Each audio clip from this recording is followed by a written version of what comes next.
Dear student, welcome once again. मैं Jaishankar Singh, lecturer electronics, राजकीय polytechnic Jaunpur. आज सेमीकंडक्टर डायोड पार्ट 4 की क्लास में आप सभी को आमंत्रित करता हूं। मेरी पिछली क्लास में आपने PN junction diode with and without external bias का अध्ययन किया, जिसमें फॉरवर्ड बायस एवं रिवर्स बायस में डायोड में प्रभावित होने वाली करंट फेनोमेना का अध्ययन कराया गया था। साथ ही जीनर ब्रेकडाउन तथा एवलांच ब्रेकडाउन के बारे में भी आपने अध्ययन किया एवं ट्रांजिशन कैपेसिटेंस तथा डिफ्यूजन कैपेसिटेंस का भी अध्ययन आपने किया था। उसी क्रम में आज की क्लास में, जिसका नाम सेमीकंडक्टर डायोड पार्ट 4 है, मैं आपको सेमीकंडक्टर डायोड की वीआई कैरेक्टरिस्टिक्स का अध्ययन कराऊंगा तथा उसमें स्टैटिक तथा डायनामिक रेजिस्टेंस ज्ञात करने की विधि भी बताऊंगा।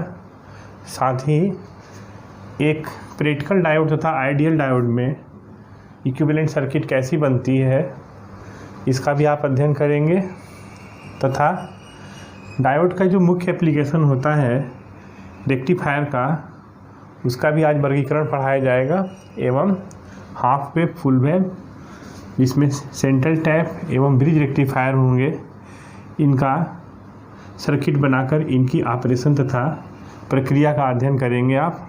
तथा अंत में आज की क्लास से संबंधित असाइनमेंट भी आपको दिया जाएगा।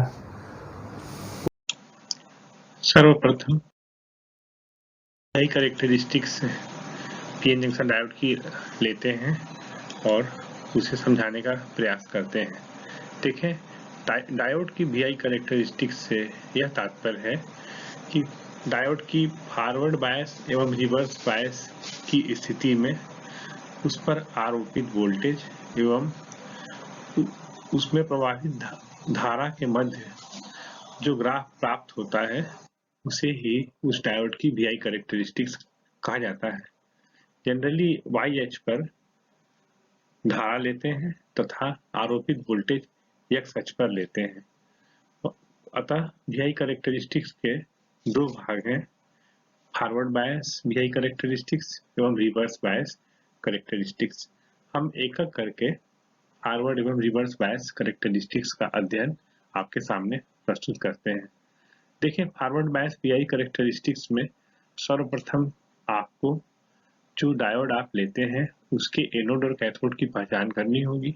आप इसे स्टेप में यदि समझ लें तो अधिक आसानी से सर्किट डायग्राम इसका कंप्लीट करके आप फॉरवर्ड बायस कैरेक्टरिस्टिक्स खींच सकते हैं। देखिए, ये डायोड है पीएन जंक्शन डायोड, इसके एनोड और कैथोड की मैंने पहचान कर ली।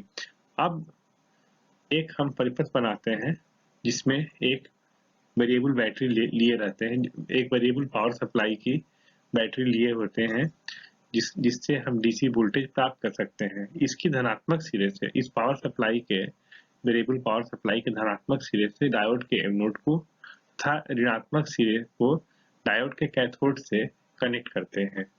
ठीक है, ये एक जनरल परंपरा है जिसे आप याद रखिए कि फॉरवर्ड बायस कैरेक्टरिस्टिक्स में आप डायोड के एनोड को, एनोड अर्थात पी सिरे को बैटरी के धनात्मक से तथा ऋण सिरे को, बैटरी के ऋण सिरे को डायोड के कैथोड से या निगेटिव सिरे से डायोड के ऋणात्मक सिरे अर्थात कैथोड से जो संयोजित करेंगे। दूसरा ध्यान दीजिए इसमें कि डायोड के शंट में पैरेलल में एक वोल्टमीटर कनेक्ट है, जो डायोड के को जो भी फॉरवर्ड बायस वोल्टेज मिलता है उसको वे मेजर कर सकता है। तो इसलिए एक वोल्टमीटर डायोड के शंट में लगाना होता है। अच्छा, डायोड के सीरीज में एक मिली एम्पियर मीटर को भी सर्किट में लगाया गया है। देखिए, ये मिली एम्पियर मीटर है और कभी कभी माइक्रो एम्पियर मीटर भी कनेक्शन बना होता है, जिसमें आप स्विच ओवर करके मिली एम्पियर या माइक्रो एम्पियर में कर सकते हैं। तो जनरली फॉरवर्ड बायस कैरेक्टरिस्टिक्स में करंट मिली एम्पियर की होती है, तो हम मिली एम्पियर सीरीज में डायोड के जोड़ देते हैं। एक और कंपोनेंट है लोड प्रतिरोध R या इसे RL कहते हैं। तो इस प्रतिरोध से हम के अक्रॉस हमें आउटपुट मिल सकता है। तो ये जो है ये प्रतिरोध यहाँ पे हम इसलिए लगाते हैं इस सर्किट में कि हमें जो है डायोड की फॉरवर्ड बायस करंट को जब बढ़ने लगती है तो उस समय उसको लिमिट करने के लिए उसे कंट्रोल करने के लिए इस परिपथ में हम इसे यहाँ पे लगाते हैं।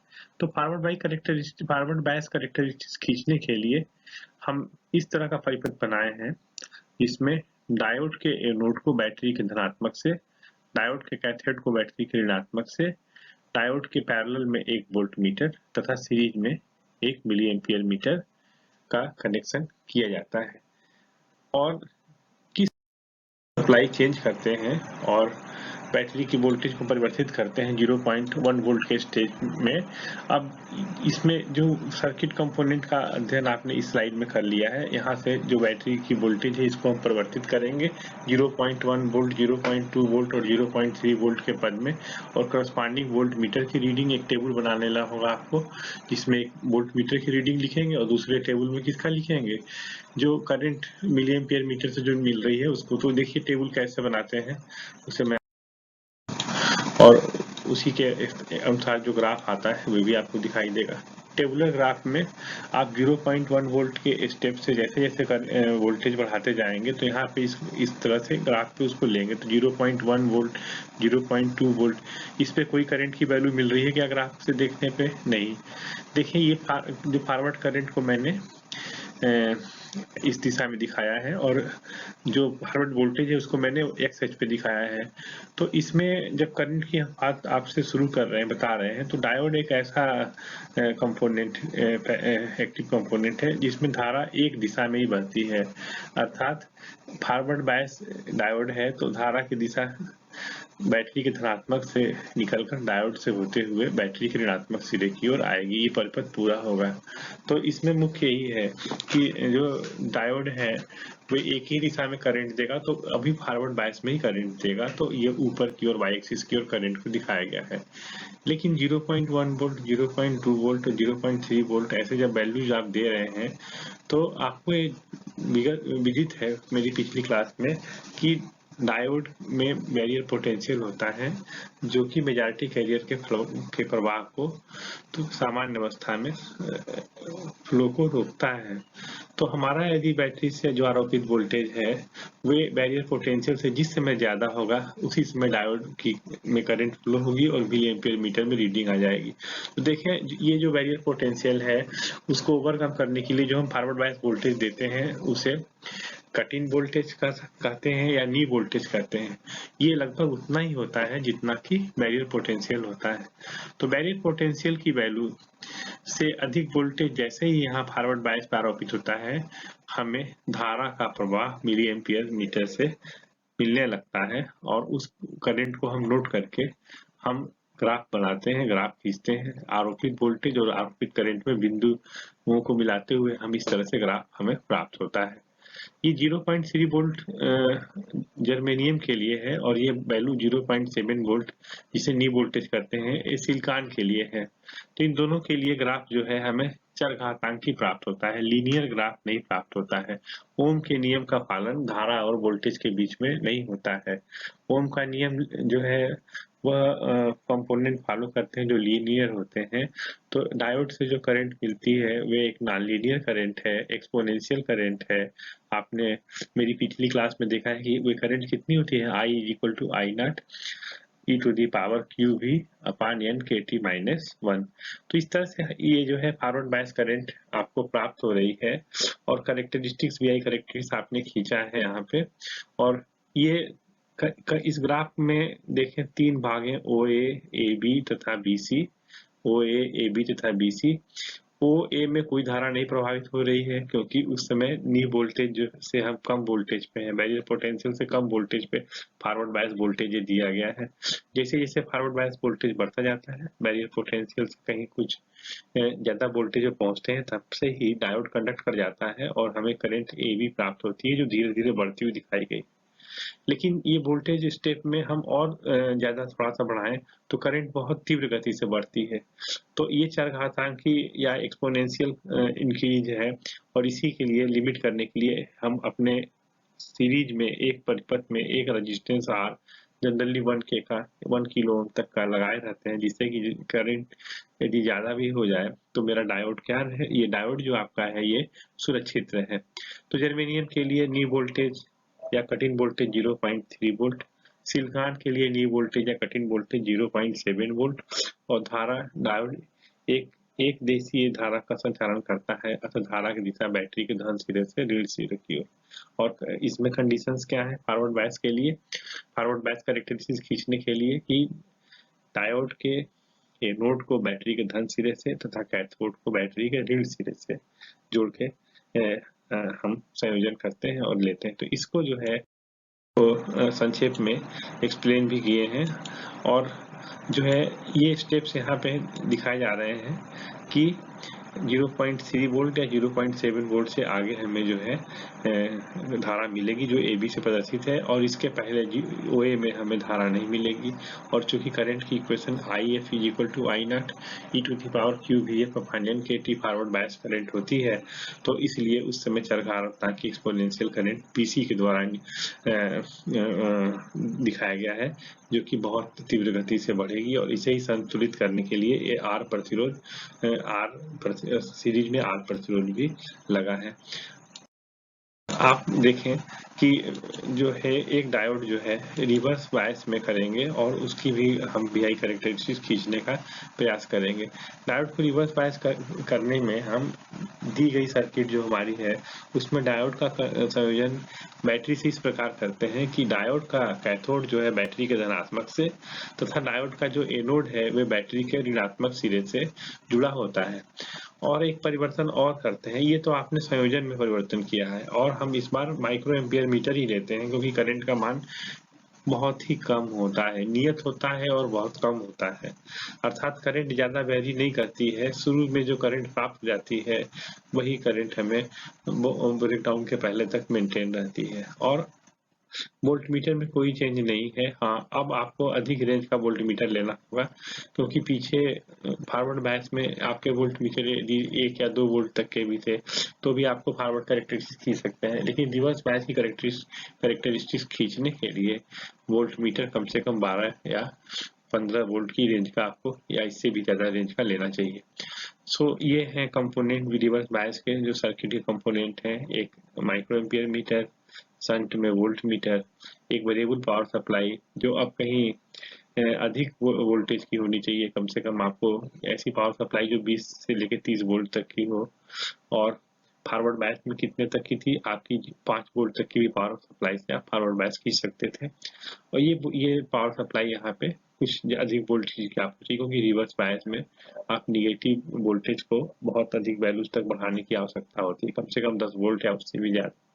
सो इस तरह से जो है सर्किट का कॉन्फ़िगरेशन है और जो करंट हमें प्राप्त होती है इस परिपथ से, वे करंट जैसे ही आप सर्किट को ऑन करते हैं और निगेटिव साइड में निगेटिव वोल्टेज इस डायोड के क्रॉस जैसे ही देते हैं तो हमें एक नियत करंट रिवर्स सैचुरेशन करंट जिसे I0 के नाम से निरूपित करते हैं वह प्राप्त हो जाती है, जिसे मैं ग्राफ के माध्यम से आपको दिखा रहा हूँ। देखें इस ग्राफ में करंट दिखाई जा रही है कि रिवर्स बायस वोल्टेज VR को 0 से बढ़ाने पर हमें एक नियत रिवर्स धारा I0 प्राप्त होती है। ये करंट लगभग कांस्टेंट होती है। देखें करंट जो है ये निगेटिव साइड में, चूंकि अब वोल्टेज निगेटिव दे रहे हैं आप, रिवर्स बायस वोल्टेज -VR कैसे दे रहे हैं, एक्स एक्सिस की अपोजिट दिशा में दे रहे हैं तो निगेटिव वोल्टेज है। तो करंट जो हमें प्राप्त होती है वे भी हमें निगेटिव ही प्राप्त होती है और इसीलिए उसको हम वाई एक्सिस में निगेटिव वाई एक्सिस की ओर दिखा रहे हैं। फॉरवर्ड बायस में पॉजिटिव वाई एक्सिस तो रिवर्स बायस में निगेटिव वाई एक्सिस। ये ब्रेकडाउन वोल्टेज के पहले तक, ब्रेकडाउन वोल्टेज की चर्चा पिछले क्लास में मैंने की है, तो ब्रेकडाउन के पहले तक ये करंट जो होती है वोल्टेज रिवर्स वोल्टेज बढ़ाने पर भी करंट लगभग नियत रहती है। इसका मान कितना होता है I0। ये इसी को रिवर्स सैचुरेशन करंट कहते हैं। वास्तव में यह करंट रिवर्स बायस वोल्टेज पर निर्भर न करके माइनॉरिटी कैरियर कंसंट्रेशन पे निर्भर करती है। जितने माइनॉरिटी कैरियर जो फ्लो करते हैं उनके कारण ये करंट होती है, तो उनकी संख्या पे उनकी कैरियर कंसंट्रेशन निर्भर करती है। और माइनॉरिटी कैरियर कंसंट्रेशन किस पे निर्भर करते हैं? ताप पर निर्भर करते हैं। ताप बढ़ाने पर माइनॉरिटी कैरियर की संख्या बढ़ती है और रिवर्स करंट उस पर निर्भर करती है। तो यहाँ पे इस ग्राफ की विवेचना किए जाए, रिवर्स बायस वोल्टेज को यदि हम धीरे-धीरे बढ़ाते हुए ब्रेकडाउन वोल्टेज VBR तक यदि बढ़ाएं, तो तीव्र गति से करंट प्राप्त होती है। करंट का मान अचानक बढ़ जाता है, वे I0 न होकर उससे कहीं बहुत ज़्यादा करंट बन जाती है। ये ऐसा इसलिए होता है क्योंकि इस समय ब्रेकडाउन हो जाता है, और ब्रेकडाउन की जो प्रक्रिया है, चाहे एवलांच ब्रेकडाउन हो या जीनर ब्रेकडाउन हो, ये मेरी पिछली क्लास में आपने देखा कि इसमें जो है कैरियर्स किस तरह से जो है करंट को बढ़ा देते हैं, और दोनों ब्रेकडाउन में समझाया गया है कि ब्रेकडाउन होने के बाद करंट जो है रिवर्स सैचुरेशन करंट न होके उससे कहीं बहुत तीव्र गति से बढ़ती है।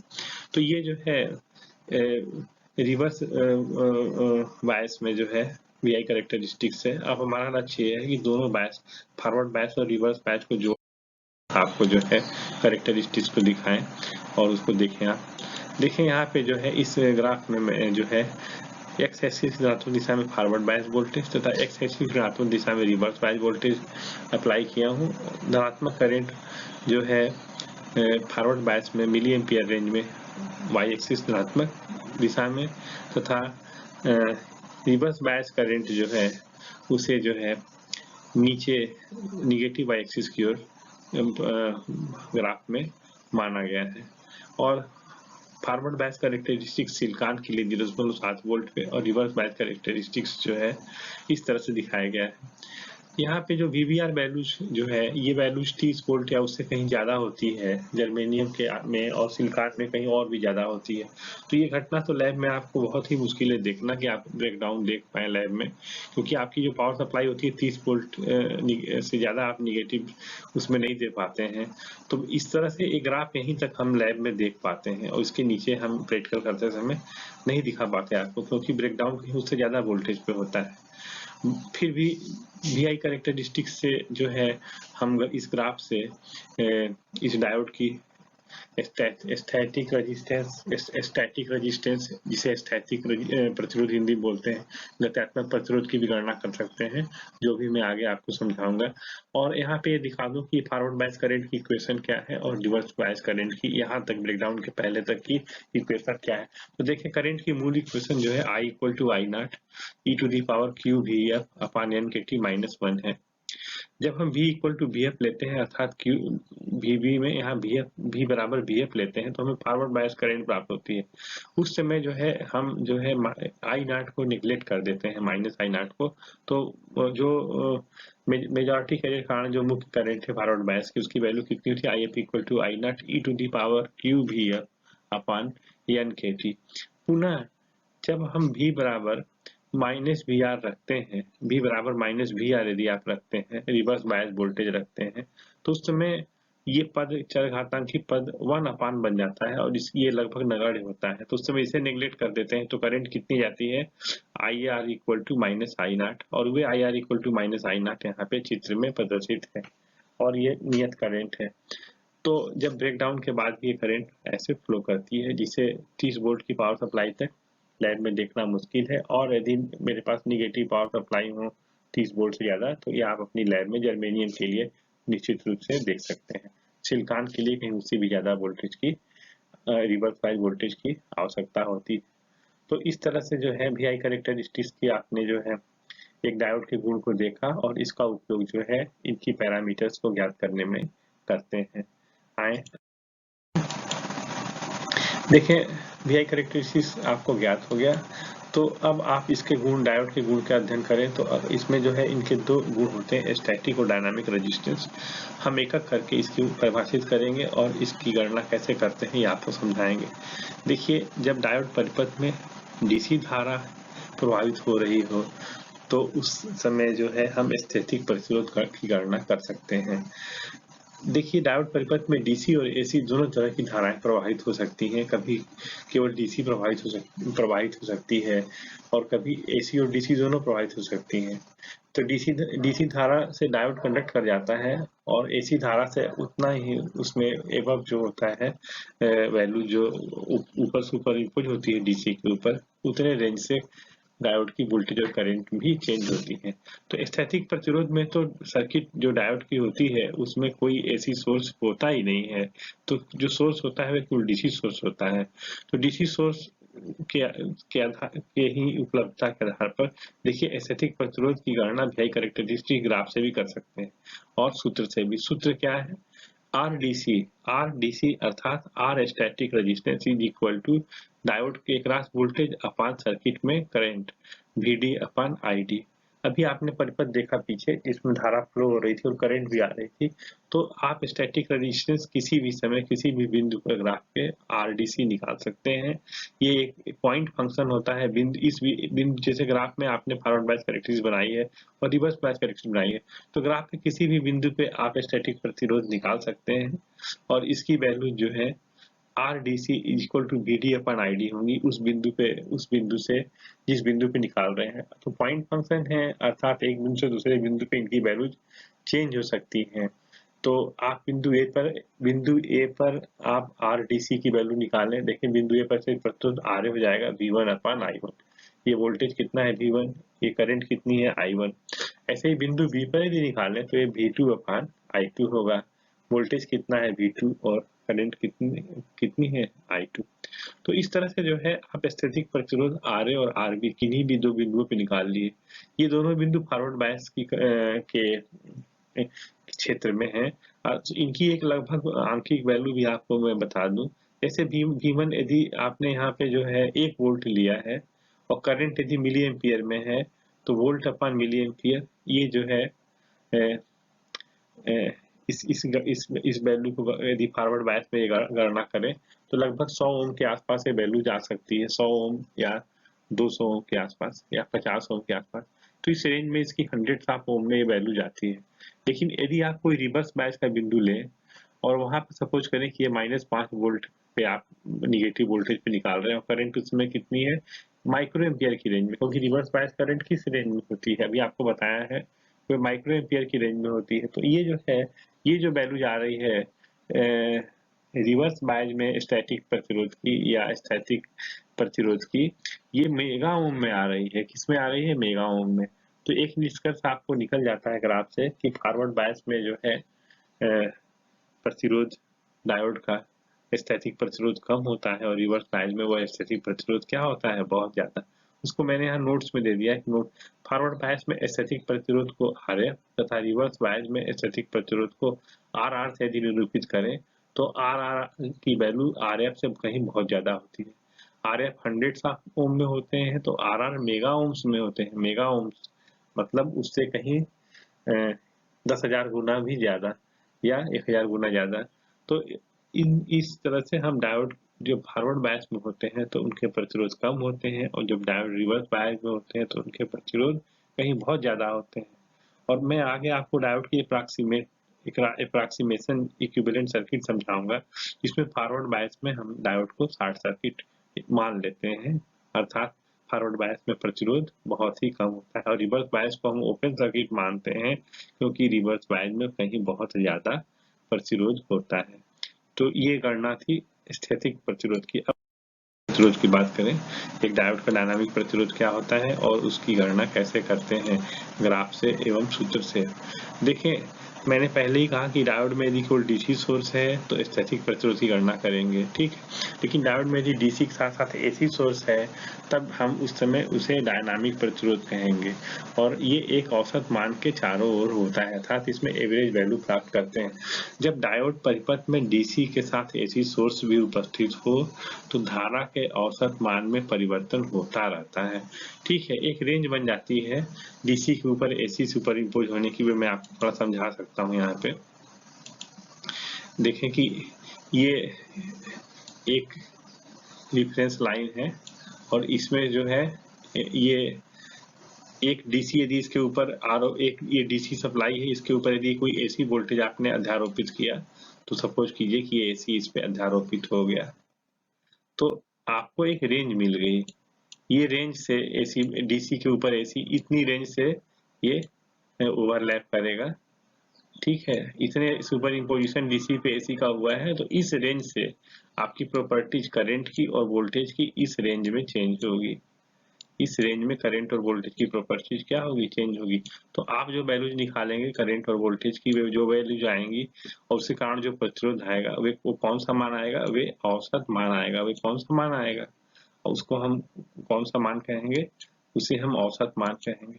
तो इसलिए एसी में जो है हम पॉइंट फंक्शन ना देके एक रेंज लेते हैं, और रेंज जो स्मॉल चेंज जो होते हैं उस रेंज में उसकी रेशियोज देते हैं। तो उसको हम ऐसे डिफाइन कर रहे हैं कि इस अवस्था में डायोड वोल्टेज में सूक्ष्म परिवर्तन डेल्टा V तथा डायोड धारा में सूक्ष्म परिवर्तन डेल्टा I के अनुपात को डायोड का गतिज प्रतिरोध कहते हैं। गत्यात्मक प्रतिरोध डायनामिक रेजिस्टेंस या गति प्रतिरोध, और इसे स्मॉल RD से निरूपित करते हैं। किससे निरूपित करते हैं, स्मॉल RD से। ये वैल्यूज कितनी होती है स्मॉल RD की वैल्यूज, आपको ये वैल्यूज होती है delta V upon delta I। तो यहाँ पे आपको ग्राफ से ही चलना पड़ेगा। मान लीजिए कि हमने एक VI कैरेक्टरिस्टिक्स फॉरवर्ड बायस एक डायोड का बनाया हुआ है, और यहाँ पे जो है V1 पे करंट I1 है, V2 पे करंट कितनी है I2। तो यदि डायनामिक प्रतिरोध निकालते हैं तो RD कितना हुआ, delta V upon delta I, और delta V upon delta I कितना हो जाएगा, V2 माइनस V1 अपन I2 माइनस I1। तो ये एक गणना एक ग्राफ के द्वारा आपने ये वैल्यूज निकाल ली, जहाँ एक्स एक्सिस पे हमने फॉरवर्ड बायस वोल्टेज लगाया था और वाई एक्सिस पे डायोड की करंट लगाई थी। ये मेथड जो है ग्राफिकल मेथड है कि यदि आपको वैल्यूज दी गई हैं तो आप इस तरह से उनकी पहले चेंज निकालेंगे, जो स्मॉल चेंजेस वोल्टेज में हो रहे हैं, स्मॉल चेंजेस किसमें हो रहे हैं, करंट में, due to appearance of AC supply. और ये स्मॉल चेंजेस जो है यही आरडी की वैल्यूज देते हैं, और ये वैल्यूज भी चूंकि डायनामिक रेजिस्टेंस है, इसकी भी वैल्यूज बहुत ही कम होती है परिपथ में और फॉरवर्ड बायस में। और मैथमेटिकल एनालिसिस इसकी इस तरह से कर सकते हैं फॉरवर्ड बायस में कि IF is equal to I not e to the power q BF upon NKT। ये फॉरवर्ड बायस की करंट है, जिसे अभी थोड़ी देर पहले मैंने आपको समझाया। अब इसमें जो है इसको हम VF के सापेक्ष अवकलन करें, यदि इस समीकरण का VF के सापेक्ष वोल्ट अवकलन करें तो इस तरह से इक्वेशन बनती है DIF upon DVF is equal to I not DDF e to the power q BF upon NKT। इसमें थोड़ी सी अरेंजमेंट कर दें तो आप जो है देखेंगे कि I not upon NKT e to the power this much, और ये फैक्टर जो है इसको जिसे कहें, जो ये वैल्यू जो है ये I नॉट, ये यहाँ से लेके यहाँ तक आप ध्यान से देखेंगे तो ये आपकी फिर से क्या है, forward bias current he IF ही है। ये कितने के बराबर है, ये वैल्यू जो है ये फैक्टर आपके IF के बराबर है, जो करंट आपकी थी IF उसी के बराबर है। तो इसे मैं अगले पेज पे अभी दिखाऊंगा आपको। ये करंट यदि IF के बराबर है तो आपकी इक्वेशन किस तरह से अरेंज हो जाएगी, उसे यहाँ से देखें। और दो नए सूत्र प्राप्त होंगे उससे। देखें कि ये वैल्यूज IF के बराबर थी, तो आपने यहाँ पे उसको ले लिया IF, लेफ्ट हैंड साइड तो वैसा ही रहा, लेकिन ये इतने बड़े फैक्टर को IF लिखा तो QIF अपन NKT, QIF अपन NKT एक वैल्यू जो है। अब हम अंश को हर में, हर को अंश में करते हैं, उस क्वेश्चन को जो है बिलोंग कर देते हैं, तो आपको मिलता है DVF upon DIF is equal to NKT upon QIF। ये NKT अपन QIF किसके बराबर होगा, फॉरवर्ड बायस में RF के बराबर होगा, क्योंकि डायनामिक रेजिस्टेंस फॉरवर्ड बायस में RF हो जाएगा, रिवर्स बायस में RF। तो फॉरवर्ड बायस में RF कितना हो जाएगा, NKT अपन QIF। ये एक व्यंजक आपको मिला है कि यदि सिलिकॉन जर्मेनियम के लिए n का एक निश्चित मान है 1 या 2, हम उसे दे दें आपको, K बोल्ट्जमैन कांस्टेंट दे दें, T यदि टेम्परेचर जो है केल्विन में समान ताप पे है उसे दे दें, Q जो है चार्ज है, और IF जो है फॉरवर्ड बायस करंट है। यदि ये डाटा पता रहे तो आप RF का मान निकालिए। तो RF का मान आप इस तरह से गणना करके निकाल लेंगे। देखिए N K और समान ताप जो है रूम का होता है, रूम टेम्परेचर का यदि कांस्टेंट है और आवेश Q भी यदि कांस्टेंट है, तो इन वैल्यूज को रखने पे इक्वेशन और भी आसानी से मॉडिफाई होकर RF आ जाती है 26 N अपन IF। ये बहुत ही सिंपल इक्वेशन है फॉरवर्ड बायस के करंट, फॉरवर्ड बायस के गत्यात्मक प्रतिरोध को निकालने के लिए। यदि n इक्वल टू 1 मान लें, IF equal to 13 milliampere, तो आप गत्यात्मक प्रतिरोध की गणना कर सकते हैं, जो कि कितना आता है, लगभग 2 ओम।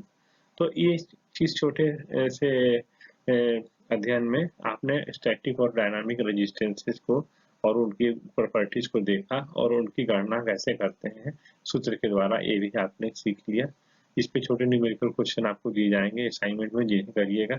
अब आइए डायोड के कुछ अप्रॉक्सीमेट मॉडल की बात करें कि आइडियल डायोड और प्रैक्टिकल डायोड क्या है और किस तरह से प्रैक्टिकल डायोड को हम अप्रॉक्सीमेट करके आइडियल डायोड बनाते हैं। तो देखिए एक इक्विवेलेंट सर्किट बनी है, एनोड है इसका, ये डायोड का ये कैथोड है। इसका इक्विवेलेंट सर्किट यहाँ बना है, एक बैटरी सोर्स VT, एक फॉरवर्ड रेजिस्टेंस RF और एक डायोड में जिसको यहाँ पे लिया गया है।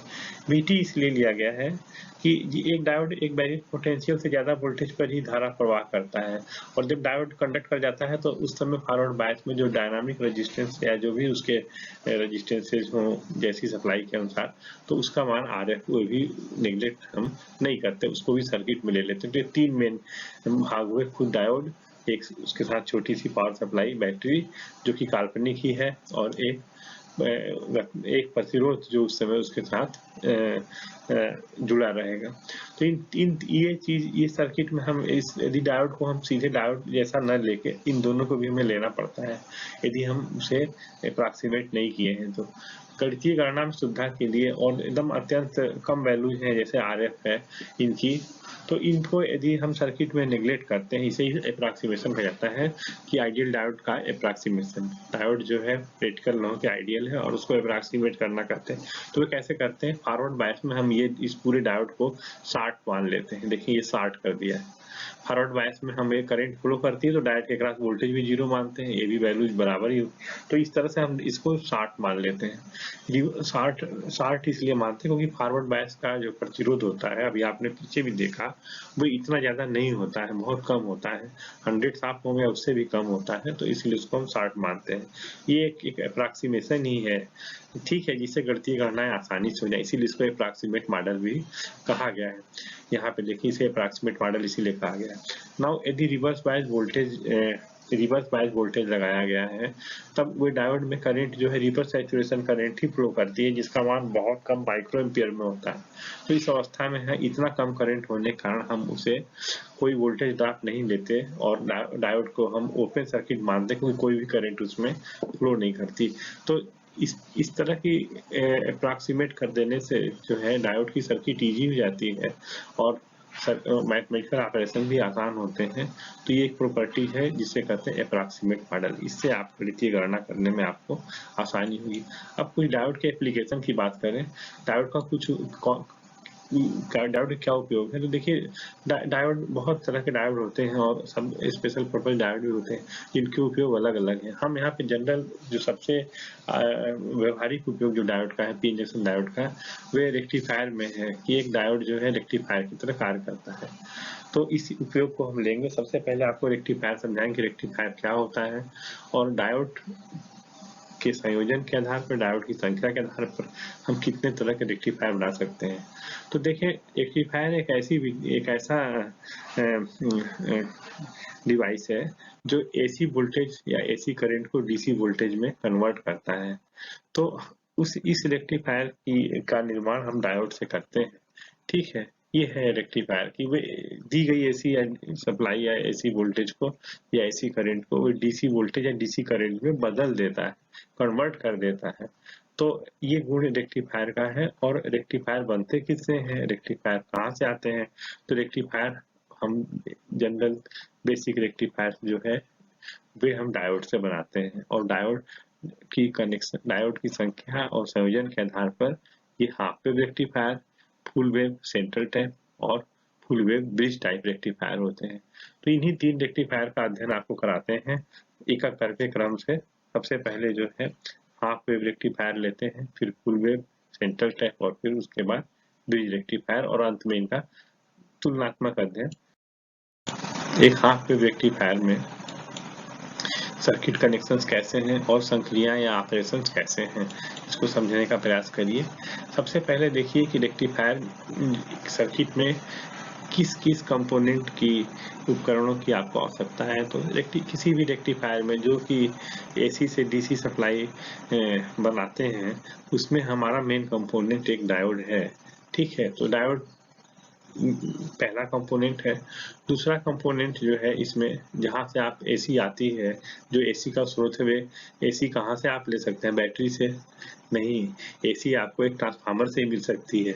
तो एक प्रारूपिक सिंबल है, मैं एक स्टेप डाउन ट्रांसफार्मर लिया हूँ यहाँ पे, जिसकी दो प्राइमरी सिरे P1 और P2 से और सेकेंडरी सिरे S1 और S2 से है। ये एसी इनपुट को जो है अपने डायोड को देने के लिए ट्रांसफार्मर की आवश्यकता होती है। और एसी इनपुट आप फंक्शन जनरेटर से भी ले सकते हैं, जो सिग्नल जनरेटर होते हैं, जो लैब में होते हैं, आपको एसी इनपुट वहां से भी मिल सकते हैं। कहने का ये तात्पर्य कि एसी इनपुट डायोड के पहले देंगे तो डायोड के बाद हमें डीसी आउटपुट प्राप्त होगा। ये रेक्टिफायर एक्शन है। और हाफ वेव रेक्टिफायर क्या है कि हाफ वेव रेक्टिफायर जो एसी इनपुट हमारी पूरी फुल वेव यदि देखिए ये आ रही है, तो हमें जो आउटपुट मिलेगा वे पूरा फुल मिलेगा नहीं, वे हमें हाफ ही मिलेगा। इसीलिए इसका नाम हाफ वेव रेक्टिफायर है। तो और ये दो चक्र होता है, एसी इनपुट का धनात्मक अर्ध चक्र और एसी इनपुट का ऋणात्मक अर्ध चक्र, positive half cycle and negative half cycle, हम दोनों का अध्ययन आपको कराते हैं। तो पहले एक करके इसे केस 1 में ले लीजिए कि ट्रांसफार्मर की एक सर्किटरी है, ये इनपुट सिग्नल एसी यहाँ पे आरोपित होता है और ये स्टेप डाउन होके, अर्थात यदि 220 वोल्ट की सप्लाई है तो स्टेप डाउन होके वे यहाँ इस ट्रांसफार्मर के अक्रॉस बाहर 909 या 606 या यहाँ पे जो कि सेंट्रल टैप नहीं है तो 90 या 60 या 12 का ट्रांसफार्मर हो सकता है जो 60, 90 या 12 अर्थात 6 वोल्ट, 9 वोल्ट या 12 वोल्ट की एसी यहाँ पे निकाल सकता है। उसका समीकरण क्या होगा? VI = VM sin omega T. देखें, पूरी हाफ वेव रेक्टिफायर हो या फुल वेव ब्रिज या सेंट्रल टैप हो, एक बहुत छोटा सा अप्रॉक्सीमेशन आपको मैं समझाता हूँ।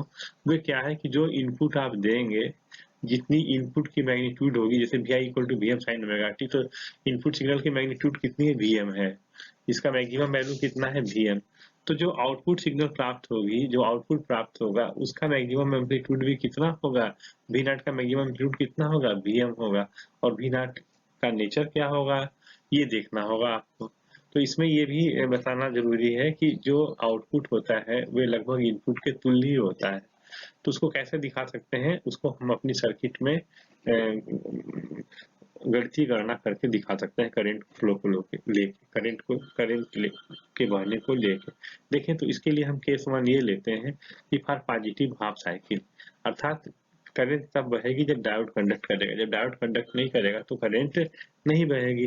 तो हम केस 1 में लेते हैं कि फॉर पॉजिटिव हाफ साइकिल, अर्थात यदि ये मेरी इनपुट एसी सिग्नल है तो इसका पॉजिटिव अर्ध चक्र हम सर्वप्रथम लेते हैं। और पॉजिटिव अर्ध चक्र जब लेते हैं तो डायोड के एनोड पर, ये एनोड सिरा है, तो एनोड पे कैसा पोलैरिटी का वोल्टेज आता है? धन। और धन कैसा होता है? पॉजिटिव। तो डायोड किस में चला जाएगा? फॉरवर्ड बायस में। अभी आपने अप्रॉक्सीमेट मॉडल देखा है डायोड का, फॉरवर्ड बायस में डायोड कैसा होता है? शॉर्ट। तो ओवर जो कुछ भी वोल्टेज आपने अप्लाई किया वो लोड पे चलाया सीधे, और आप करंट निकाल लीजिए। मान लीजिए सर्किट में आई करंट फ्लो कर रही, तो आई का मान कितना हुआ? आरोपित वोल्टेज भी VI upon load resistance RL। क्योंकि मैंने जो है जब फॉरवर्ड बायस में डायोड को शॉर्ट कर दिया, तो अर्थात RF का मान और VT का मान, इन सब का जो RF और VT पीछे के सर्किट में देखे थे वो सब अब खत्म हो गया। केवल एक ही ये वैल्यू जो है यहाँ पे कोई भी ड्रॉप न होकर सीधे शॉर्ट सर्किट लेते हैं जिसमें वोल्टेज ड्रॉप शून्य होता है। तो टोटल वोल्टेज तो बस यही रहा, VM sin ओमेगा टी, और रेजिस्टेंस कितना है? RL। तो VM sin omega T divided by RL, ये हो जाएगा आपका करंट। और यदि ये इस लोड में RL में जा रहा है तो टोटल VDC कितना हो गया? VDC V0, VDC = V0, ये VDC = V0 हो जाएगा I गुणे मल्टीप्लाइड बाई RL। तो I का मान दिए, RL का मान दिए, देखिए सब दोनों कैंसिल आउट हो गए। तो V0 कितना मिला? VM sin omega T. VDC कितना मिला? VM sin omega T. और किसके बराबर है? VI के। अर्थात प्रथम अर्ध चक्र में हमें जितनी सिग्नल जीरो से लेके मैक्सिमम और फिर मैक्सिमम से लेके यहाँ तक जीरो तक जो आई है प्रथम अर्ध चक्र में, उसमें ट्रांसफार्मर के इस सिरे पे पॉजिटिव पोलरिटी आई और इस सिरे पे निगेटिव पोलरिटी, फलस्वरूप ये डायोड कंडक्ट करने के कारण हमें जितना इनपुट हमने दिया था उतना ही आउटपुट हमें प्राप्त हो गया।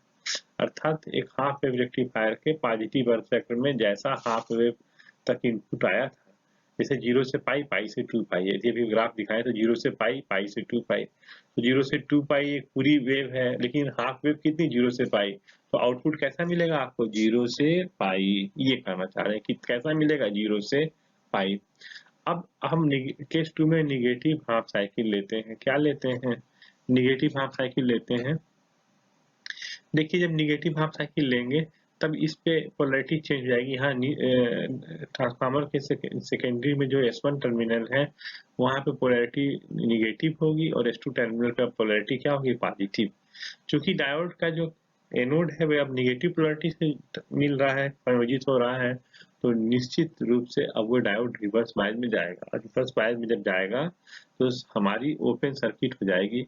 ओपन सर्किट में कोई करंट नहीं फ्लो करेगी, जब करंट फ्लो नहीं करेगी तो लोड में कोई करंट नहीं जाएगी, तो I0, तो जब लोड की वैल्यू VDC बराबर V0 बराबर I गुणे क्या होता है RL, तो ये वैल्यूज भी 0 होंगी। अर्थात इस समय आपको निगेटिव हाफ साइकिल में आपको आउटपुट नहीं मिलेगा, अर्थात ये निगेटिव हाफ साइकिल में हमें आउटपुट नहीं मिलेगा। फिर अगली हाफ साइकिल में फिर जब डायोड के क्रॉस यहाँ पे S1 पे पॉजिटिव होगा, ये जैसे ये, तब हमें फिर यहाँ पे 2 पाई से 3 पाई तक फिर पॉजिटिव मिलेगा। इस तरह से हमें हाफ वेव एक जो है पल्स के रूप में प्राप्त हो रहा है, न कि हमें pure DC supply straight line प्राप्त हो रही है। जो हाफ वेव आपको मिल रहा है वे एक पल्स के रूप में है, पल्सेटिंग डीसी है, न कि पूरा प्योर डीसी है। तो इस तरह से जो है हाफ वेव रेक्टिफायर से हम एक पल्सेटिंग डीसी सिग्नल प्राप्त करते हैं और कैपेसिटर फिल्टर या किसी चोक फिल्टर से स्मूथ करके इसके रिपील को खत्म करते हैं और लगभग डीसी प्राप्त करते हैं। तो ये एक जो है ऑपरेशन है हाफ वेव रेक्टिफायर का, 2 चक्रों में आपने किया, पॉजिटिव हाफ साइकिल में और निगेटिव हाफ साइकिल में। और आप ये देखते हैं कि जो इनपुट सिग्नल है उसमें पॉजिटिव अर्थ चक्र में तो हमें आउटपुट मिलता है, निगेटिव अर्थ चक्र में हमें आउटपुट नहीं मिलता है, अर्थात हमें हाफ वेव प्राप्त होती है। इसीलिए इस तरह के रेक्टिफायर को हाफ वेव रेक्टिफायर कहते हैं। चूंकि पूरी प्योर डीसी नहीं प्राप्त होती तो ये एक अच्छा रेक्टिफायर नहीं कहा जाता है। तो इससे कुछ अच्छा रेक्टिफायर क्या हो सकता है वो देखिए में। हाफ वेव रेक्टिफायर से कुछ गुणों में फुल वेव रेक्टिफायर उन्नत होता है। वो किस तरह से, तो उसके आउटपुट को देख के और उसके रिस्पांस को देख के आप जानेंगे।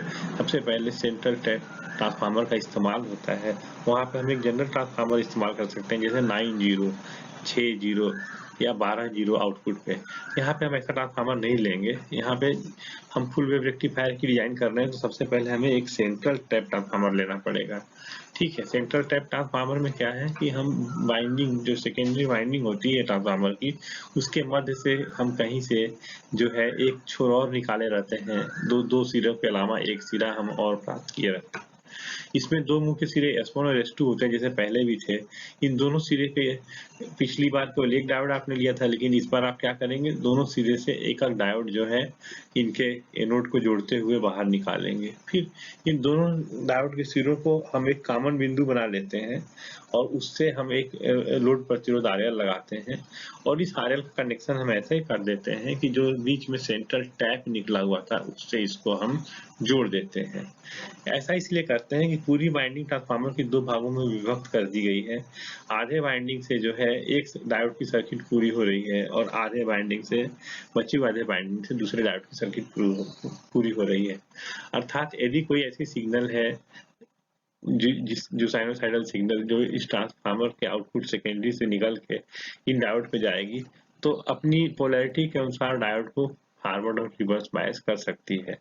तो एक बार में एक डायोड यदि फॉरवर्ड बायस है तो उस समय दूसरा डायोड रिवर्स बायस, फिर यदि दूसरा डायोड फॉरवर्ड बायस में तो पहला डायोड रिवर्स बायस। इस प्रक्रिया के अंतर्गत हमें आउटपुट लोड में लगातार करंट बनी रहती है। उसको मैं आपको समझाने का प्रयास करता हूँ। देखें पॉजिटिव हाफ साइकिल में ये सिरा S1 का जो सिरा है ये पॉजिटिव होगा और जो सेंट्रल टैप का जो सिरा है वो निगेटिव होगा। एक तो ऊपर के लिए और नीचे के लिए क्या होगा, फिर वे पॉजिटिव होगा और S2 सिरा क्या होगा, निगेटिव होगा। तो प्रथम अर्ध चक्र में डायोड D1 जो है वे शॉर्ट हो जाएगा क्योंकि कंडक्ट कर गया है, और D2 ओपन हो जाएगा और धारा की दिशा जो है इस तरह से सर्किट में फ्लो करेगी कि डायोड D1 को शॉर्ट करते हुए लोड में जाएगी और सेंट्रल टैप से वापस यहाँ पे चली आएगी। ठीक है, ये धारा की दिशा है। जो मेरे पॉइंटर की जो दिशा है ये धारा की दिशा है प्रथम अर्ध चक्र में, और इस धारा की दिशा को आप याद रखिएगा क्योंकि द्वितीय अर्ध चक्र में भी धारा की दिशा देखी जाएगी। तो इस धारा की दिशा के साथ एक और चीज मिलेगी आपको, जो भी V नॉट जो प्राप्त होगा वे VI के बराबर ही होगा। अभी पीछे की केस में आपने देखा है कि V not is suppose to be VI, यहाँ पे VI कितना होगा, V नॉट कितना होगा, प्रथम अर्ध चक्र में VI के बराबर होगा। तो ये आपको ये आउटपुट यहाँ पे मिल रहा है।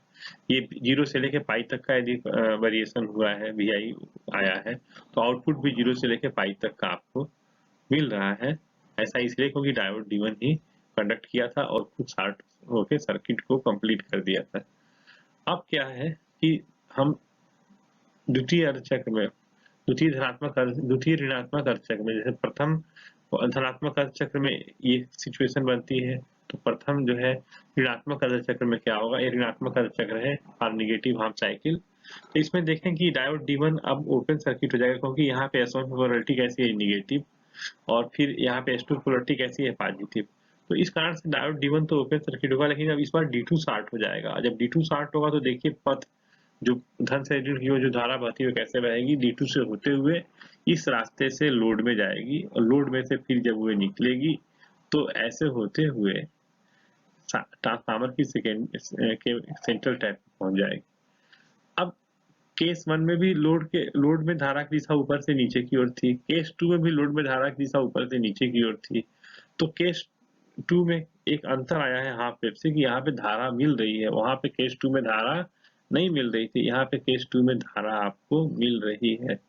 तो ये बहुत ही महत्वपूर्ण बिंदु है कि धारा की दिशा केस 1 और केस 2 में एक ही दिशा में है और दोनों दिशाओं में धारा मिल रही है, और V नॉट की वैल्यूज क्या है, वो लगभग VI के बराबर ही है। तो इस बार पाई से 2 पाई में ऋणात्मक अर्ध चक्र में भी हमें एक धनात्मक धारा ही मिलती है, क्योंकि लोड में धारा की दिशा कैसी है, समान है। लोड में धारा की दिशा कैसी है, समान है। तो जो प्रथम अर्ध चक्र में जो धारा की दिशा थी वही द्वितीय अर्ध चक्र में भी धारा की दिशा है, और इसलिए हमें जो है इस बार ऐसा आउटपुट प्राप्त होगा जो कि निगेटिव अर्ध चक्र में भी हमें पॉजिटिव आउटपुट प्राप्त होगा। अर्थात इस बार भी हमें एक डीसी सप्लाई प्राप्त हुई है, लेकिन अभी भी पल्स हीटिंग डीसी है, लेकिन इसमें जो है गैप्स बहुत कम है जो और इसमें कहीं ये उससे कहीं ज्यादा स्मूथ है। यदि फिल्टर सर्किट लगाएं तो लगभग प्योर डीसी तो नहीं, लेकिन अच्छी डीसी हमें प्राप्त हो सकती है।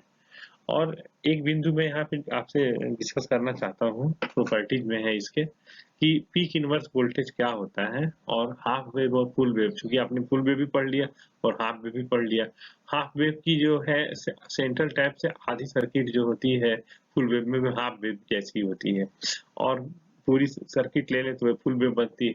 तो यहीं पे हम डिस्कस कर लेते हैं कि पीक इनवर्स वोल्टेज होता क्या है और हाफ वेव और फुल वेव सेंट्रल टैप में इसकी वैल्यू कितनी हो सकती है। देखिए, peak inverse voltage reverse bias में होने वाला वह मैक्सिमम वोल्टेज है जिसके जो ब्रेकडाउन के पूर्व तक का मैक्सिमम वोल्टेज है। अर्थात डायोड का यदि रिवर्स बायस में वोल्टेज बढ़ाते हैं तो कहीं न कहीं किसी न किसी उच्च वोल्ट पे रिवर्स बायस में ब्रेकडाउन होगा, तो ब्रेकडाउन के पहले तक का वह मैक्सिमम वोल्टेज जबकि ब्रेकडाउन नहीं हुआ, अर्थात वह मैक्सिमम रिवर्स बायस वोल्टेज जिसे डायोड सहन कर सकता है वही पीक इनवर्स वोल्टेज कहा जाता है, जिसे हम रिवर्स उत्क्रम वोल्टेज भी हिंदी में कहते हैं। तो ये वह वैल्यू होती है कि रिवर्स बायस में जो मैक्सिमम रिवर्स बायस डायोड के क्रॉस होता है। चूंकि रिवर्स बायस की घटना है तो फॉरवर्ड बायस में नहीं दिखाई देगी, उस डायोड के लिए देखना होगा जो कि स्वतः किसमें है, रिवर्स बायस में है। तो हम यहाँ से इसी चित्र से सेंट्रल टैप से हम जो है प्रथम केस से ही इस रिवर्स बायस डायोड के लिए पीक इनवर्स वोल्टेज की गणना करते हैं। देखें, गणना ऐसे कर सकते हैं कि इस सिरे से आप डायोड के जो ये सिरा है, इससे ऐसे घूमिए और यहाँ पे जाइए। तो लोड पे जाने पर एक वोल्टेज V0 प्राप्त होगा जो Vi के बराबर होता है, अर्थात V0 की मैक्सिमम वैल्यू Vm होगा।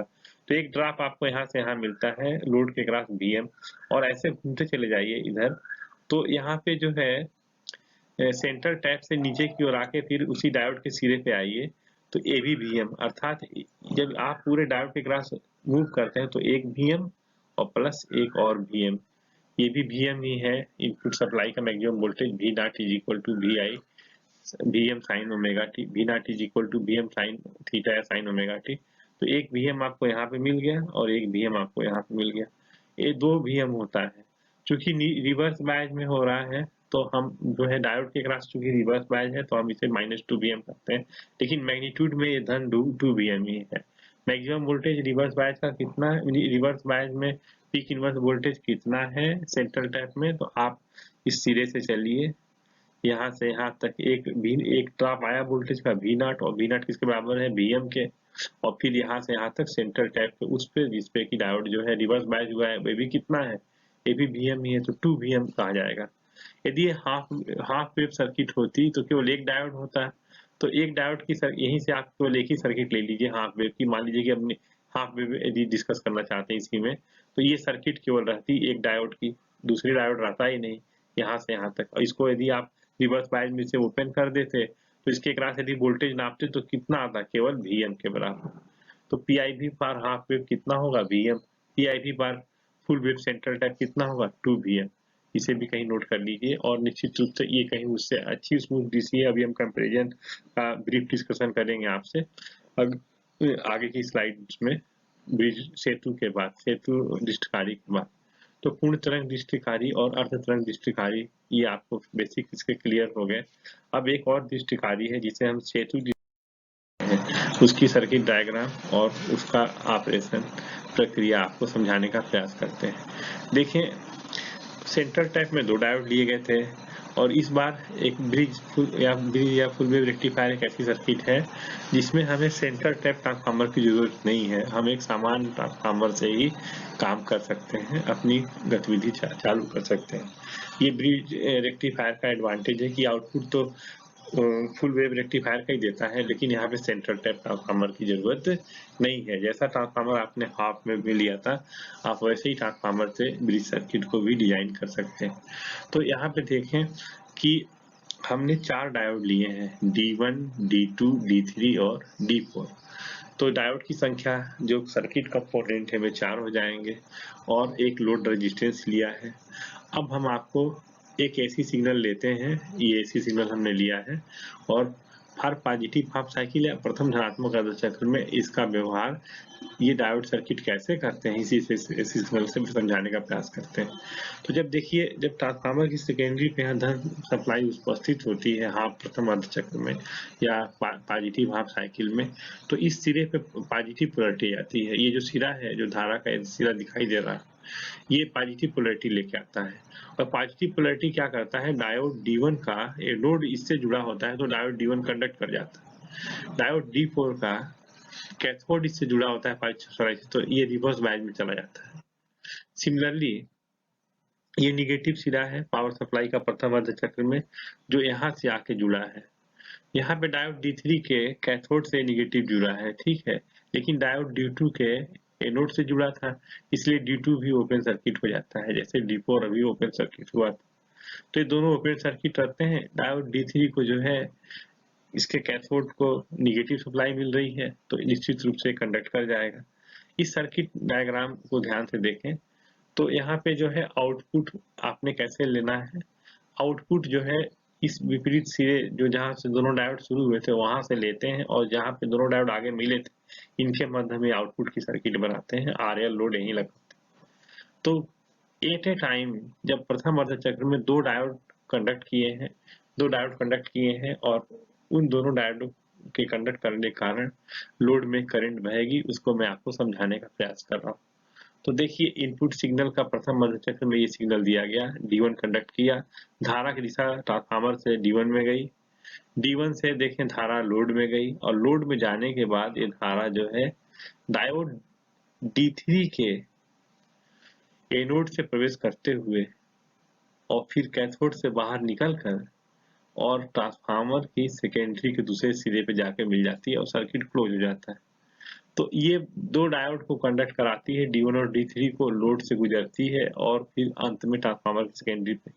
तो ये जो है एक हमें आउटपुट देगी क्योंकि सर्किट पूरी होगी, धारा पूरी सर्किट में वही है। और जैसे आपको पता है कि जो V0 प्राप्त होगा वह लगभग Vi जैसा ही होगा। तो यहाँ पे आपको V0 जो आपने मिला है वे देखें प्रथम अर्धचक्र में वैसा ही है जैसा कि मेरा क्या Vi है।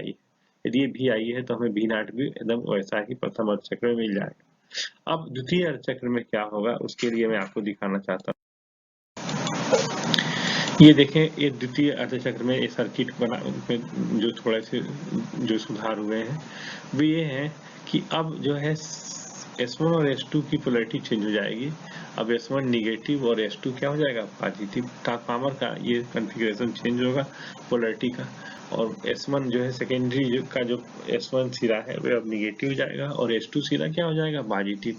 ये बस S1 सिरा के निगेटिव होने से डायोड D4 कंडक्ट कर जाएगा, शॉर्ट हो जाएगा, D1 जो है ओपन सर्किट हो जाएगा। सिमिलरली यहाँ पे धन सिरा आने के कारण S2 पे D3 जो है उसका कैथोड धन से जुड़ जाएगा तो वे जो है रिवर्स बायस में चला जाएगा और ओपन सर्किट हो जाएगा। लेकिन उसी समय D2 का एनोड जो है उस धन सप्लाई से जुड़ा है इसलिए D2 कंडक्ट कर जाएगा। तो इस बार D2 और D4 कंडक्ट कर गए और ये शॉर्ट होंगे और D1 और D3 क्या हो जाएंगे ओपन हो जाएंगे। तो जरा धारा की दिशा देखें धारा धन सिरे से चलती है। तो ये ट्रांसफार्मर का धन सिरा यहाँ से धारा आई, ये धारा यहाँ से आके D2 में प्रवेश की, D2 से ये धारा लोड में गई और लोड में जाने के बाद ये फिर वापस आ रही है और जो है डायोड D4 को कंडक्ट कराते हुए ट्रांसफार्मर के जो है S1 जो इसमें निगेटिव बना हुआ है, निगेटिव पोलैरिटी निर्धारण किया है वहां पे पहुंच जाती है, अर्थात लोड में अभी फिर से धारा प्रवाहित हुई। अब आपको ये देखना है कि जो पहले धारा प्रवाहित हुई थी और जो अब लोड में धारा प्रवाहित हो रही है इस लोड में, क्या उसका दिशा एक ही है? तो आप पाएंगे कि हाँ उसका भी दिशा क्या है, लोड में ऊपर से नीचे की ओर है।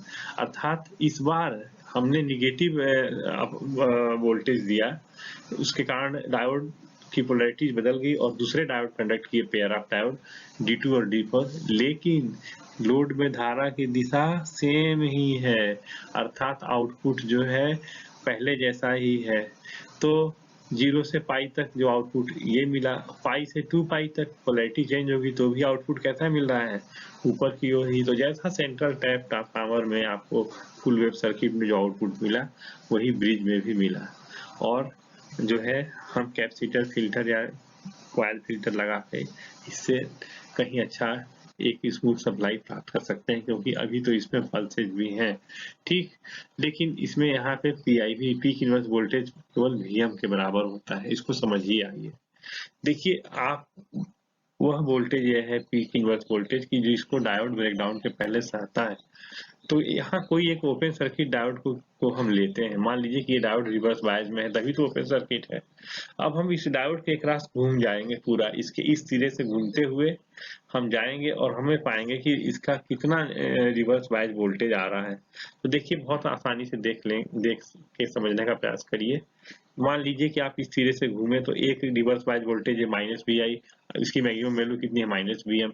यहाँ से यहाँ तक आए, आप ऐसे इस रास्ते पे गए और इस रास्ते से जाकर के D2 से होते हुए आप उस डायोड के दूसरे सिरे पे पहुंच गए।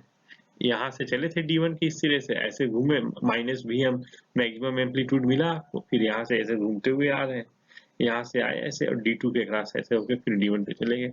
ये जो D2 खुद शॉर्ट सर्किट है, कोई वोल्टेज आपका नहीं मिलेगा, तो जो भी वोल्टेज होगा कितना होगा, यही -Vi, और -Vi की मैक्सिमम वैल्यू कितनी होगी -Vm, तो ही मैंने लिखा है -Vm। लेकिन इसका धनात्मक मान, इसका जो मैग्नीट्यूड होगा, जो वास्तविक वैल्यू क्या है, ये Vm के बराबर ही है। और चूंकि निगेटिव वोल्टेज इसको अप्लाई होते हैं रिवर्स बायस में, तो इसलिए -Vm।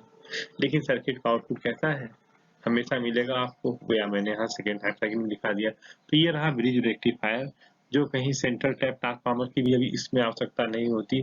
हाँ, 2 डायोड जरूर बढ़ जाते हैं, लेकिन ये जो है इसका आउटपुट भी कहीं अच्छा central tap full wave rectifier जैसा ही प्राप्त होता है। तो इस तरह से जो है आपने 3 तरह के दृष्टि कारक पढ़े, हाफ वेव, फुल वेव और ब्रिज रेक्टिफायर और इनकी सर्किट की और इनकी ऑपरेशंस की भी हल्की सी आपने यहाँ पे झलक ली है। अब इनकी स्टडी आपको करा देते हैं कि इनकी कौन सी प्रॉपर्टीज हैं, जो पैरामीटर्स हैं, और तीनों डायोड कैसा उसके साथ व्यवहार करते हैं। तो देखिए, हाफ वेव रेक्टिफायर है तो एक डायोड लेंगे आप, उसमें नंबर ऑफ डायोड कितना लेंगे, एक। Full wave rectifier central tap है तो 2 लेंगे, और चतुर्दिष्टिकारी है तो कितना लेंगे, 4 लेंगे। पीआईपी जिसको भी समझाया, पीक इनवर्स वोल्टेज की रेटिंग हाफ वेव में वीएम होगी, फुल वेव में 2 वीएम होगी, और चतुर्दिष्टिकारी में कितनी होगी, वीएम होगी। इनकी कुछ और प्रॉपर्टीज हैं, पैरामीटर्स हैं, जिन्हें मुझे अगली क्लास में लेना है। जैसे हाफ वेव में आरएमएस करंट कितनी होती है, फुल वेव में कितनी होती है, और ब्रिज में कितनी होती है। तो हाफ वेव में आरएमएस करंट जो होती है डायोड के लिए, वह IM/2 होगी, और फुल वेव में IM/√2 होगी, और दिष्टिकारी में भी, चतुर्दिष्टिकारी में भी IM/√2 होती है। ऐसे ही जो डीसी वैल्यू होती है, जो एवरेज वैल्यू होती है, वह हाफ वेव में IM/π होती है, फुल वेव में 2IM/π होती है, और ब्रिज रेक्टिफायर में भी 2IM/π होती है। एक और प्रॉपर्टी जो अगली क्लास में मैं आपको लूंगा, इनका रिपील फैक्टर है कि डीसी में कितनी एसी की मात्रा उसमें है। तो ये देखिए, हाफ वेव में कहीं बहुत ज्यादा है, 1.21 है, ठीक है। फुल वेव में 0.482 है, और ब्रिज में कितनी, 0.482। और इनको कैपेसिटर फिल्टर आके आप और रिड्यूस कर सकते हैं, इनकी जो रिपील है। तो ये भी मेरी अगली क्लास में आप देखेंगे कि रिपील फैक्टर कैसे निकालते हैं हाफ वेव के लिए और फुल वेव के लिए। फिर एक रेक्टिफायर की एफिशिएंसी है कि जो आउटपुट पावर एक निकालते हैं with respect to input power, वो हाफ वेव रेक्टिफायर में 40.6% ही होता है, फुल वेव में 81.2% होता है। इसकी गणना मैं अपनी अगली क्लास में करके आपको अध्ययन कराऊंगा। तो ये भी फुल वेव की जो है क्वालिटी अच्छी है, हाफ वेव में यहाँ पे भी आप देख रहे हैं। और मैक्सिमम जो इनकी जो रिफिल फ्रीक्वेंसी जो होती हैं, जो इनकी रिफिल फ्रीक्वेंसीज हैं, ये हाफ वेव में FI होती हैं, और फुल वेव में 2FI हो जाएंगी, और ब्रिज में भी 2FI होंगी, क्योंकि रिपीटिशन होंगे वहां पे। तो वेव T/2 या π/2 पे ही रिपीट करने लग रहे हैं फुल वेव में, और हाफ वेव में कितने पे रिपीट कर रहे हैं, T पे रिपीट कर रहे हैं। तो इनकी कंपैरेटिव डिटेल डिस्कशन अगली क्लास में भी कराएंगे, जिसमें हम रिपील फैक्टर और मैक्सिमम रेक्टिफायर एफिशिएंसीज निकालेंगे और गणना कराएंगे आपकी। जितनी क्लास आज हुई है उसके लिए कुछ असाइनमेंट है, वो भी इस प्रकार है कि जंक्शन डायोड की VI कैरेक्टरिस्टिक्स आपको खींचना है। पहला क्वेश्चन है आपका कि एक जंक्शन डायोड है तो उसके लिए VI कैरेक्टरिस्टिक्स ड्रा कीजिए। ये VI कैरेक्टरिस्टिक्स मैंने आज आपको पढ़ा दिया, तो आप इसे कर सकते हैं। फिर एक पीएन जंक्शन डायोड है, उसका स्टैटिक रेजिस्टेंस आपको निकालना है, उसका डायनामिक रेजिस्टेंस निकालना है। ये काम आपको VI कैरेक्टरिस्टिक्स से भी करके दिखाइए, और इनके लिए जो सूत्र है वो भी आप करिए। तो ये क्वेश्चन भी डिस्कस आज किया गया है, आज की क्लास में, इसको आप कर सकते हैं। फिर एक डेरिवेशन आपको करना है पीएन जंक्शन डायोड के लिए, वो किसके लिए, डायनामिक रेजिस्टेंस के लिए। सिद्ध करना है RF = दिस मच NKT/QIF। फिर ये जो 3 क्वेश्चन एक साथ दिए गए एक ही प्रकार के हैं कि हाफ वेव रेक्टिफायर का चित्र बनाकर यहाँ इसको सुधार लीजिए। रेक्टिफायर में जो है FI/PR होगा, ठीक है। यहाँ पे भी सुधार लीजिए, FI/PR,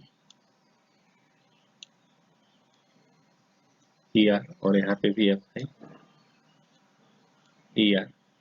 तो एक ये जो हाफ वेव रेक्टिफायर है, ये फुल वेव रेक्टिफायर है, और एक ब्रिज रेक्टिफायर है। इनकी अलग अलग चित्र बनाकर, इनका चित्र बनाइए, हाफ वेव का, फुल वेव का चित्र बनाइए, ठीक है, सचित्र। और ब्रिज का भी, ब्रिज रेक्टिफायर का भी चित्र बनाकर इनका वर्णन करिए। तो ये जो जैसे आज की क्लास में आपने इसको पढ़ा है, तो आप इनका वर्णन भी कर सकते हैं। कुछ और न्यूमेरिकल क्वेश्चन देख लीजिए, वे क्या है, जिससे आपकी जो है ज्ञान में वृद्धि हो। ये न्यूमेरिकल क्वेश्चन है I=E⁻⁴ पे उस सूत्र पे आधारित है कि I0 का मान इसमें दिया गया है, टेम्परेचर T का मान दिया गया है, फॉरवर्ड करंट दी गई है। तो आपसे जो है फॉरवर्ड बायस वोल्टेज का मान पूछा जा रहा है जिसपे कि फॉरवर्ड करंट क्या होती है, बनती है। तो उस वोल्टेज का मान क्या होगा जिसपे करंट बनेगी, तो आपको फॉरवर्ड बायस वोल्टेज उसी सूत्र से निकालना है। तो इसका भी हिंट मैंने दे दिया, आप इसको भी कर लीजिए। फिर उसी सूत्र का प्रयोग करते हुए इस बार जो है फॉरवर्ड बायस वोल्टेज दिया गया है, तो आई का मान आपको ज्ञात करना है मिली एम्पियर में कि करंट कितनी है जब फॉरवर्ड बायस वोल्टेज दिया गया। ध्यान दीजिए कि दोनों क्वेश्चन में जो है नियत करंट आई नॉट का मान 0.15 माइक्रो एम्पियर है। कितना माइक्रो एम्पियर है? 1.5। अब ये जो दो क्वेश्चन दिए गए हैं, क्वेश्चन 9 और क्वेश्चन 10, ये डायोड के अप्रॉक्सीमेट मॉडल पे हैं। यदि डायोड कंडक्ट कर गया तो इक्विवेलेंट सर्किट उसकी अप्रॉक्सीमेट मॉडल और इक्विवेलेंट सर्किट पे है, तो आप इक्विवेलेंट सर्किट उसकी बनाएं, उसकी वैल्यूज लिखें और निकालें। तो एक इसमें आप जो है प्रैक्टिकल डायोड के लिए ये कर रही है और इस वैल्यूज को प्रैक्टिकल डायोड की वैल्यू से चेंज करके आप आईडी निकालिए। जैसे कितनी करंट इसमें आईडी की, ये इस डायोड के अक्रॉस करंट कितनी है, आईडी। तो आईडी का मान कितना होगा, और ये आउटपुट वोल्टेज है ये वी आर, तो ये वी आर का मान भी सारी भी हाँ वही वी आर ही है, वी नॉट के बदले यहाँ पे वी आर लिखा गया है, तो वी आर का मान निकालना है। सिमिलरली यहाँ पे भी आईडी ये करंट फ्लो कर रही है, ये आईडी है और ये आपका जो है आउटपुट वोल्टेज है कितना, वी आर। तो इसका मान आपको निकालना है। तो ये असाइनमेंट के क्वेश्चन थे। अंत में जो है आज की क्लास में जो डिस्कशन हुए हैं उसका मैं एक समरी आपको समझा दे रहा हूँ कि आज आप जो है वी आई कैरेक्टरिस्टिक्स देखे हैं एक डायोड की, फिर डायोड की स्थैतिक एवं गत्यात्मक प्रतिरोध की भी गणना आपने की है, फिर एक प्रैक्टिकल डायोड और एक आदर्श डायोड और इनका अप्रॉक्सीमेट मॉडल भी आपने देखा, फिर डायोड का जो मुख्य उपयोग है जो रेक्टिफायर के रूप में, हालांकि और भी उपयोग हैं जो विशेष स्पेशल डायोड में मैं आपको पढ़ाऊंगा, लेकिन एक जनरल उपयोग जो है एसी को डीसी में बदलना, तो उसको आपने अध्ययन किया है, वर्गीकरण किया है। 3 तरह के रेक्टिफायर होते हैं, उनका सर्किट बनाया है, उनके ऑपरेशन को पढ़ा है और अंत में जो है आपने जो है ब्रिज रेक्टिफायर को भी अध्ययन किया है और उसकी प्रॉपर्टीज देखी है और साथ में जो है कुछ असाइनमेंट के क्वेश्चन डिस्कस किए गए हैं। तो इस तरह से आज की क्लास आपकी जो है पूरी होती है। Well students, we hope that this video lecture, that is semiconductor diode part 4, is very useful to you. यदि आपको इस वीडियो लेक्चर में कोई डाउट्स हो तो आप मुझे ईमेल कर सकते हैं। अगली वीडियो लेक्चर जो सेमीकंडक्टर डायोड पार्ट 5 में रेक्टिफायर इफिशियंसी, रिपील फैक्टर तथा फिल्टर सर्किट का अध्ययन कराते हैं। तब तक के लिए ऑल द बेस्ट।